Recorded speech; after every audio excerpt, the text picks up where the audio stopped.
S'il te plaît, chérie, grand-mère a vraiment besoin de toi en ce moment. Elle ne se sent pas du tout bien. La voix de ma mère craquait au téléphone, chargée de ce que je sais maintenant être une fausse inquiétude. J'étais assise dans mon appartement d'Indianapolis, entourée des bagages que j'avais faits pour notre grande croisière familiale, mon enthousiasme s'étant rapidement dégonflé en inquiétude. Bien sûr que je vais rester, répondis-je sans hésitation. La croisière n'est pas importante si grand-mère a besoin d'aide. Ces mots allaient me hanter quelques heures plus tard. Je m'appelle Tara Smith et j'ai 28 ans. Toute ma vie, j'ai essayé d'être la fille responsable, celle sur qui on pouvait compter lorsque les choses devenaient difficiles. Mais ce dévouement à la famille allait être mis à l'épreuve de manière que je n'aurais jamais imaginée. J'attendais cette croisière depuis des mois. Cela devait être nos premières vraies vacances familiales depuis des années, moi, mes parents, ma sœur cadette, Emma, et quelques autres membres de la famille. J'avais même pris un congé au travail et acheté de nouveaux vêtements d'été, mais lorsque ma mère m'a appelé pour me dire que grand-mère était à l'hôpital, je n'ai pas hésité à annuler. Ce soir-là, alors que je conduisais à l'hôpital, mon téléphone a vibré avec une notification, Emma avait publié sur les réseaux sociaux. Mon cœur s'est arrêté lorsque j'ai vu l'image, toute ma famille sur le bateau de croisière, des coupes de champagne levées en signe de célébration. Les meilleures vacances de ma vie. Tellement bénie d'avoir une croisière familiale aussi incroyable. Vie de croisière, temps en famille, disait la légende. Je me suis arrêtée, les mains tremblantes, en regardant la photo. Ils étaient tous là, maman, papa, Emma, mes tantes et oncles, tous souriant largement sur le pont du bateau. Ils m'avaient menti. Ils m'avaient délibérément exclu des vacances familiales, en utilisant ma chère grand-mère comme excuse. Lorsque je suis finalement arrivée à l'hôpital, il n'y avait aucune trace de l'admission de ma grand-mère. Mes appels à mes parents allaient directement à la messagerie vocale. Emma m'avait bloquée sur les réseaux sociaux quelques minutes après que j'ai vu sa publication. La trahison s'est ressentie comme un coup physique, me laissant sans souffle. J'ai conduit jusqu'à la maison de grand-mère, les larmes brouillant ma vue. À ma grande surprise, ses lumières étaient allumées. Lorsque j'ai appelé, elle a ouvert la porte, paraissant parfaitement en bonne santé et un peu confuse de me voir dans un tel état. « Tara, qu'est-ce qui se passe, chérie ?» a demandé grand-mère, me serrant chaleureusement dans ses bras. L'odeur familière de son parfum à la lavande a fait jaillir de nouvelles larmes dans mes yeux. Alors que nous étions assises dans son salon confortable, la vérité a jailli, la croisière, les mensonges, les publications sur les réseaux sociaux qui avaient brisé mon monde. « Je ne comprends pas, » ai-je dit, m'essuyant les yeux. Pourquoi m'aurait-il fait ça? Pourquoi mentir sur le fait que tu étais malade? Le visage de grand-mère s'est assombri de déception. Elle nous avait toujours traités, Emma et moi, de la même manière, mais mes parents étaient une autre histoire. Ayant grandi à Indianapolis, je les avais vus constamment favoriser ma sœur.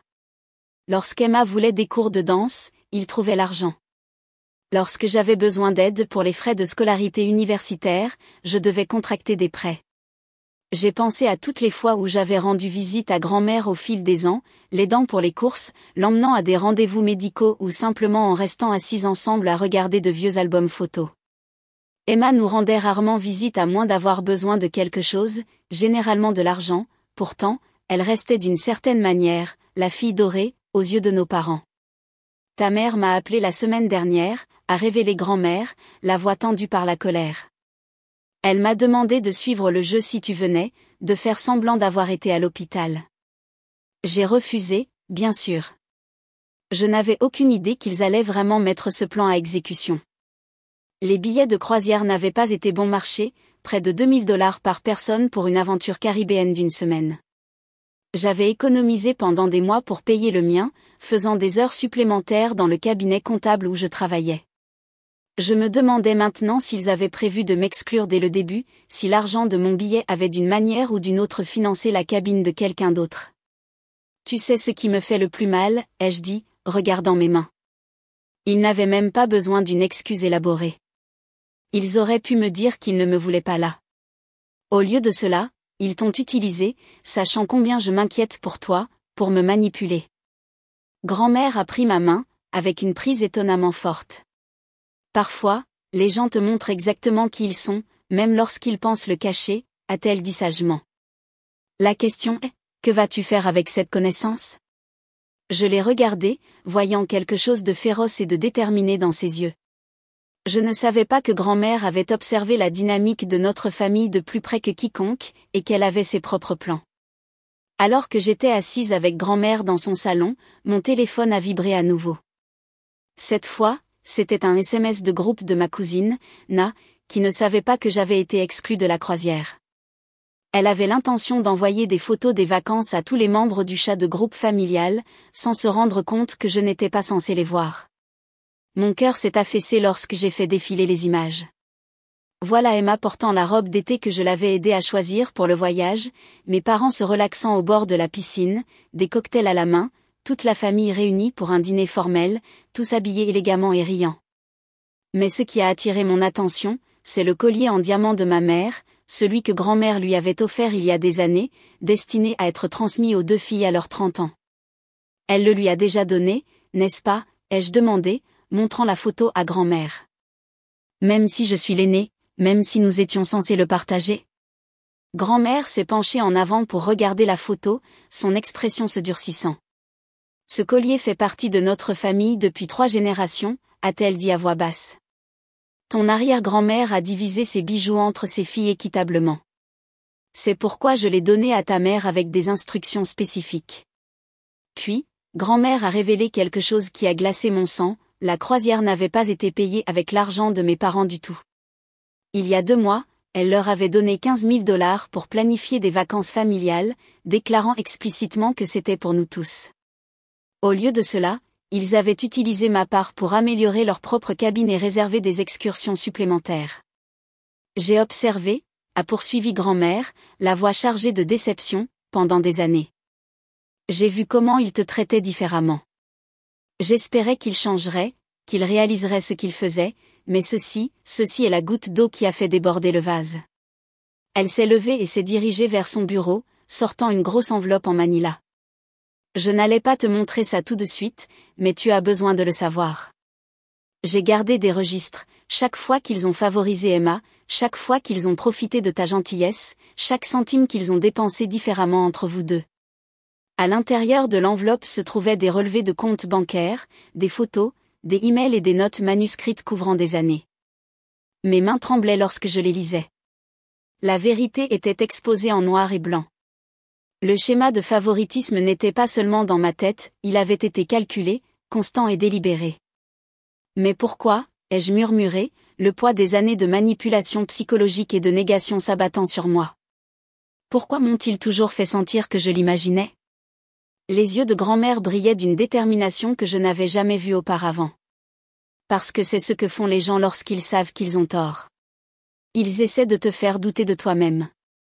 Mais plus maintenant, Tara, plus maintenant.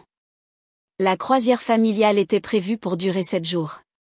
Alors que j'étais assise dans mon appartement d'Indianapolis le lendemain matin, en examinant les documents de grand-mère, mon téléphone s'est illuminé avec un SMS d'Emma. Maman a dit que tu racontes des mensonges sur nous. Pourquoi tu ne peux pas être heureuse une fois au lieu d'essayer de tout gâcher? Je suis restée à regarder le message, la colère grandissant en moi. Ils essayaient toujours de faire de moi la méchante, même après ce qu'ils avaient fait. Au lieu de répondre à Emma, j'ai fait quelque chose que je n'avais jamais osé faire auparavant. J'ai publié la vérité sur les réseaux sociaux. Il est curieux de voir comment le fait qu'on me mente sur l'hospitalisation de ma grand-mère pour que ma famille puisse m'exclure de vacances me transforme en problème, et j'écris, en joignant la photo, les meilleures vacances de ma vie, d'Emma. Encore plus curieux de voir comment la croisière a été payée avec de l'argent qui était destiné à m'inclure. En quelques minutes, ma publication a explosé de réactions. Des amis de la famille qui nous connaissaient depuis des années ont exprimé leur surprise. Mes cousins, qui ne connaissaient pas toute l'histoire, ont commencé à m'envoyer des messages privés, partageant leurs propres observations sur la façon dont ils m'avaient traité différemment au fil des ans. Puis mon père a appelé. J'ai failli ne pas répondre, mais les paroles de grand-mère ont résonné dans mon esprit. Tiens bon. Tu n'as rien fait de mal. Supprime immédiatement cette publication, a-t-il exigé, la voix froide. Tu fais honte à cette famille.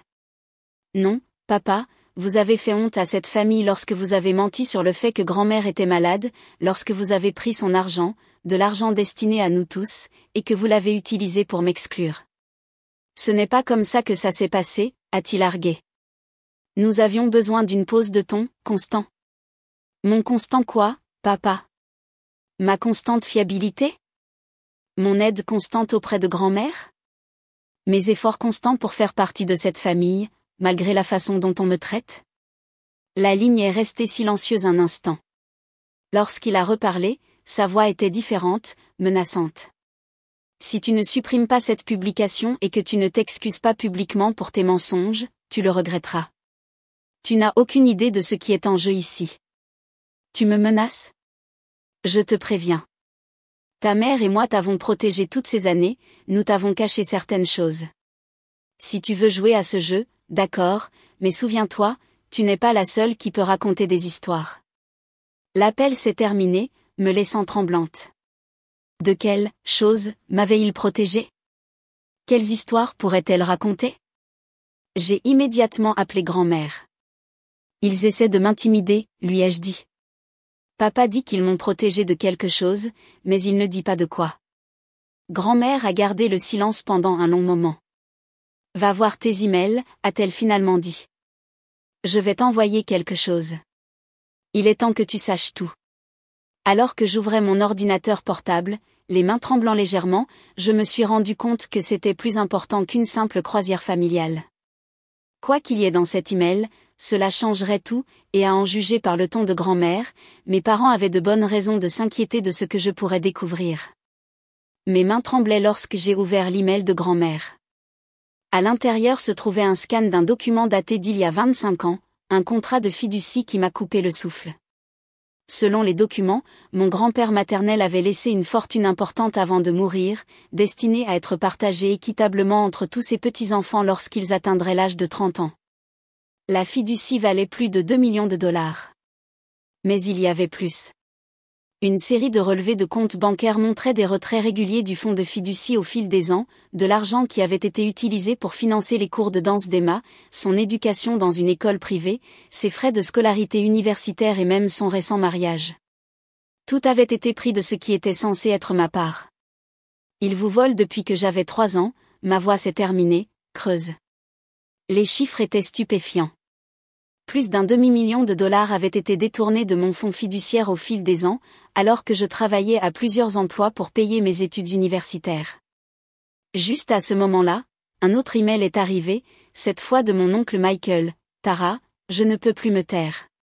Ce qu'ils ont fait avec l'argent de la croisière a été la goutte d'eau qui a fait déborder le vase. Je te joins la documentation de chaque retrait qu'ils ont effectué de ton fonds de fiducie. Je suis vraiment désolée. J'aurais dû les arrêter il y a des années.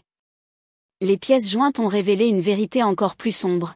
Mes parents n'avaient pas seulement dépensé l'argent de mon fonds fiduciaire pour Emma, ils avaient également détourné de l'argent pour eux-mêmes.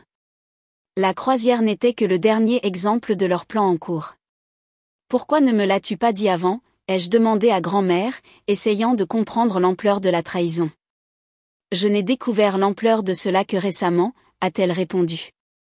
Lorsque j'ai confronté ta mère à ce sujet le mois dernier, elle a juré qu'il rembourserait tout. C'est à ce moment-là que je leur ai donné l'argent de la croisière. C'était un test, Tara. Je voulais voir s'ils allaient enfin faire ce qu'il faut. Et ils ont échoué spectaculairement, ai-je dit avec amertume. Oui, mais leur échec nous a donné exactement ce dont nous avions besoin, des preuves. Ton oncle Michael a accepté de témoigner de leur manipulation du fonds de fiducie. Combiné à ma documentation et à l'incident de la croisière, nous pouvons prendre des mesures juridiques. J'ai fini, une vague de détermination remplaçant ma consternation. Mieux que ça, a dit grand-mère, et j'ai pu entendre l'acier dans sa voix, nous pouvons nous assurer qu'ils ne te blesseront plus jamais. Vérifie la deuxième pièce jointe de mon email. J'ai cliqué pour l'ouvrir et j'ai halté. C'était le testament de grand-mère, récemment mis à jour. Je suis devenue l'unique héritière de sa succession, qui, je le savais maintenant, comprenait la participation de contrôle dans l'entreprise familiale où mon père travaillait comme PDG. Ils sont sur le point de découvrir, a dit grand-mère avec fermeté, que leurs actions ont des conséquences. Le lendemain matin, j'ai rencontré l'oncle Michael dans un café du centre d'Indianapolis. Les cernes sous ses yeux suggéraient qu'il n'avait pas beaucoup dormi, et ses mains tremblaient légèrement lorsqu'il m'a remis un gros dossier. Ce sont des copies de chaque document, chaque transaction, a-t-il dit à voix basse. J'ai déjà tout envoyé à l'avocat de la famille.